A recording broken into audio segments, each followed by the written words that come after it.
back to our channel. So today in this video, we are going to discuss about how to set long-term personal goals in Trello. So without wasting much of our time, let's get straight into the video.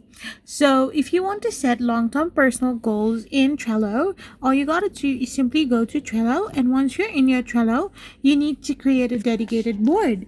You need to simply create a dedicated board for it and use lists for stages.